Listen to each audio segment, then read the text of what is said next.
এই জাতি বড় দুর্ভাগা, এই জাতি বড় অভাগা, এই জাতির কৃষক শ্রমিক মেহনতি মানুষেরা, এই জাতির বীর সন্তানেরা ইতিহাসের দেশের সংকটে বারবার বুক চিতিয়ে লড়াই করেছে, জীবন দিয়েছে, কিন্তু পরিবর্তনের সুফল ভোগ করেছে গুটি কয়েক উঁচু তলার লোকেরা।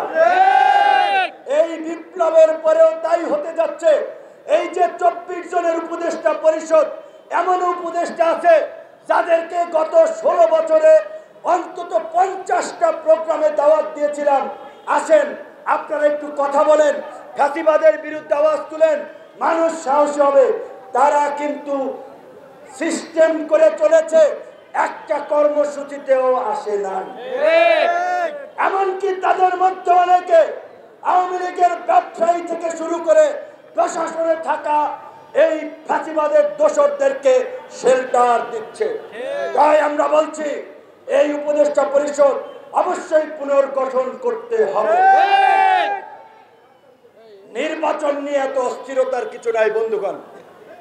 নির্বাচন করবেন, প্রস্তুতি নেন, মাঠে থাকেন, সংগঠন করেন, কিন্তু পৃথিবীর ইতিহাসে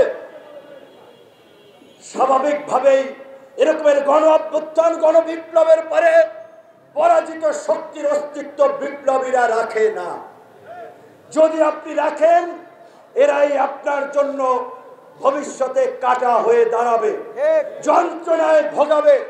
কাজেই আওয়ামী লীগ নিষিদ্ধের জন্য অন্যান্য রাজনৈতিক দলকে আমরা অনুরোধ করব, আওয়াজ তুলেন। নির্বাচন নিয়ে যত আওয়াজ দেখি, আওয়ামী লীগের বিরুদ্ধে তত আওয়াজ দেখি না। এবং নির্বাচনের আগে অবশ্যই কাঙ্ক্ষিত সংস্কার করতে হবে। শুধুমাত্র একটা নির্বাচনের জন্য, কাউকে ক্ষমতায় বসানোর জন্য, কাউকে এমপি মন্ত্রী কাউন্সিলর মেয়র বানানোর জন্য, কারো অবৈধভাবে টাকা পয়সার মালিক হওয়ার জন্য এই দেশের সাধারণ মানুষ বন্দুকের নলের সামনে দাঁড়াইয়া যুদ্ধ করে নাই, জীবন দেয় নাই। সংস্কার করতে হবে। অবশ্যই সেই সংস্কার হবে জাতীয় ঐক্যমতের ভিত্তিতে। আজকে জাতীয় নির্বাচনের মতো একটা বড় কর্মযজ্ঞ করার জন্য এই প্রশাসন কতটুকু ফিট আমরা জানি না।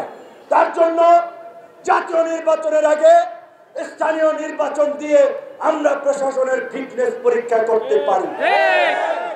আমরা প্রশাসন এবং নির্বাচন কমিশনের নিরপেক্ষতা যাচাই করতে পারবো। তাই জাতীয় নির্বাচনের আগে স্থানীয় নির্বাচন দেওয়াটা আমি মনে করি এটা একটা ভালো পদক্ষেপ হতে পারে। একই সাথে আমরা সরকারকে আবার অনুরোধ করব, আপনারাই বলেছেন সংস্কার কমিশনগুলোর প্রতিবেদন দেওয়ার পরে জাতীয় ঐক্যমত প্রতিষ্ঠা করে আপনারা সেগুলো বাস্তবায়ন করবেন। সংস্কার কমিশনগুলোর প্রস্তাব ইতিমধ্যেই প্রধান উপদেষ্টার টেবিলে আগামীকালকে সমস্ত রাজনৈতিক দলকে নিয়ে জাতীয় ঐক্যমতের সংলাপের ডাক দেওয়া হয়েছে।